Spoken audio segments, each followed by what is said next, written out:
Hey everybody, this is DM Mike, and this is the next campaign diary for Rise of Tiamat. We are near the end. We only have one more chapter, not counting the last chapter, but we have one more chapter to go through, which is a kind of a small encounter. It has a lot of implications, but it's a small encounter compared to anything else in the book. And then we are at the final chapter of this 2-year-long campaign. Now, last week we only played for about 3 hours. We usually go about 5.5, 6. But we only played for 3. One of our players kind of got an injury, and we couldn't, I didn't want to run the game any longer than we needed to. So we only played for 3 hours. But we actually got a lot done in 3 hours, more than I think we typically do.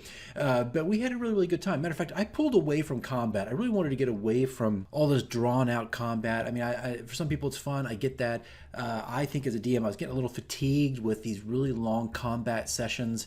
Some of it was necessity. Some of it is just because a character or whatever made a decision that just leads us into that. That's totally fine. I'm totally up for that. It's always fine. So I used a lot of 4E 4th edition skill checks for this particular session. I've used variants of this skill challenge in Hoard of the Dragon Queen and little bits in Rise of Tiamat. I don't think I specifically called it a skill challenge, but this time I made it very clear as to what we were doing. So I pulled this idea from 4th edition and used it in 2 different areas of our session Friday night. Now again, we're in the book, but we're not in any chapter that you would be in, right? We're coming out of a side quest. Right now they're trying to figure out how to bring Lucius and his father out of this comatose state they're in. They were in Avernus, they got cursed. So they're trying to break that curse, right? That's one big problem. And the B team, which is the whole other team of characters that are part of the story now, they have got the Blue Dragon mask, and they're making their way back to Waterdeep. We started with them actually Friday night, and what they did was really just kind of help clean up the mess, big mess, of the adult green dragon that had died in Zonathal's Tower. I should correct that, in the territory of Zonathal, because I think even the town is called Zonathal's Town, so it's kind of a wash, but that general location. And that was a lot of fun to do. We actually did a lot of role playing, and there were a lot of mini skill checks along the way. Not necessarily a skill challenge, but a lot of skill checks where I had players, they look at their skills and try to figure out what they could do to participate and help out with this kind of mess and this disaster that was left after the fight with the dragon, and have them explain it. I think it's really key as a dungeon master. If players start shooting off skills, that's great. Yes, that applies. This applies. Sure, that kind of works. But have them explain it. I think it adds more instead of just boiling things down to nothing more than a simple die roll. Right? I mean, that's boring. I kind of feel it's kind of monotonous. I'd rather hear from the players exactly what they want to do with the skill and how it applies to that situation. So if you're running this, maybe you're a new DM and whatnot, and you're calling for skill checks, have them explain how they're contributing. What does this thing do? How does this particular skill, help this situation? And then as you and the DM, the player kind of work that out together and, make a narrative out of it. But we had a lot of that at the very, very beginning of just trying to figure out how to take care of a carcass. How do you take care of an adult green dragon carcass? Because the mayor was kind of like, hey, thank you for saving us, but now we don't know what to do with this lingering dead beast that is stinking up this entire city. So I actually took some time to role play that out. And they all of them came up with pretty clever ideas on how to deal with this. One of them, one of our players even made a kite. That's a long story, but all the kids in the neighborhood in that little town and village now have dragon kites. But so we started with them, did a couple skill challenges there, and then I went right into really what the main team is, the A team. They're they're the center of the story when it gets down to it. And that is where I introduced the 4E skill challenge when the avalanche, the forge they were in, started to erupt. It caused a huge avalanche, and they had to get 5 successes before they got 3 failures. And it was a lot of fun. I had some music. I had things set up for this. We ran through it. We went through each player. I'm not going to tell you how to run a skill check because there's already enough YouTube videos out there to tell you how to run skill challenges, so just go look those up. But it was a fun little thing, a fun little narrative to bring to the table. Again, having people explain how they're going to use their skills, how can it work, when you're running away from possible explosion and magma and snow and all kinds of things just coming down, barreling towards you. It was pretty energetic at the table, and it was a lot of fun. But after that, we used a small amount, I used a skill challenge after that a little bit more. I kind of pushed the narrative a little bit more as they were going down the valley and going towards, I think, Loudwater. I think that's where they ended up, because they were up in the Grey Peak Mountains. They go there, and this is where the cult has recently been. It's already been ravaged by all kinds of forces. It's been attacked, so they're in kind of a disarray at this point. But they do find a temple, and I had to go in and search what kind of temples would be normally found in various cities and towns and villages and whatnot. It was kind of tricky, but I came up with a few. So that helped with the role playing, that helped with the narrative as well. And right now we kind of left off with them bringing Lucius and bringing his father in. Now this is a smaller community.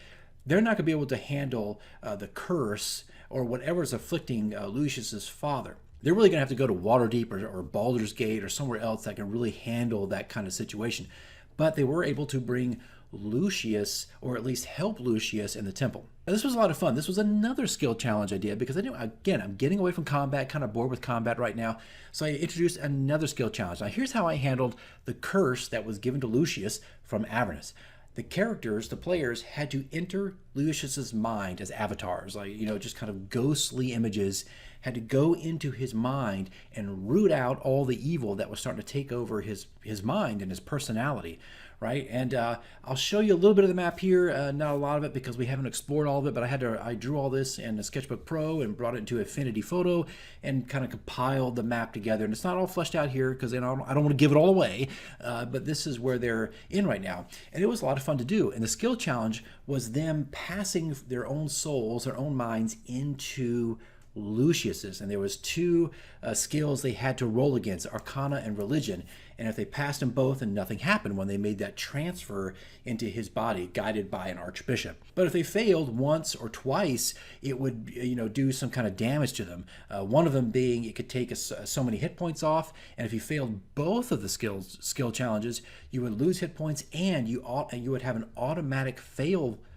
Automatic death save fail. Is that right? That doesn't sound right. I think you know what I'm saying. Automatic death save fail if as they pass through. And I think only our thief, which kind of makes sense. He was kind of somewhat of an evil character, not nefarious, not really causing problems. But it made sense to me narratively how he failed both of those and went into Lucius's mind with, I think like 15 or so hit point loss and an automatic fail already on his death saves. So, I don't know, it kind of made sense. But here was the catch. They had to go through and root out this evil in these particular nodes, mind, body, and spirit. Kind of really straightforward when you think about it. But mind, body, and spirit, these nodes were all being overtaken. But here's the thing, while they're wandering around in there, any damage that is, when they're fighting enemies, if they miss the enemy, Lucius's body still takes damage. So if they fire off a spell that's ranged and it misses the enemy, well, actually it still hits the main character, right? So damage was a bit tricky. You got to be careful. Everybody had to be careful when doing area of effect spells, which those were off limits actually. But anytime you fired anything off, from an arrow to a cantrip, you had to be careful because if you missed, someone else was really still taking the damage. So they had to protect these little areas that were being overrun by evil spirits. It was kind of fun. Lucius could not participate. He could only participate as a healer. He could not fight off the infection, if I can call it that. He had to rely on his friends to do this. So it kind of took him out of the equation, and I gave him unique powers. He could draw hit points from these mind, body, and spirit, these little orbs that were hovering around these particular vital areas of his consciousness.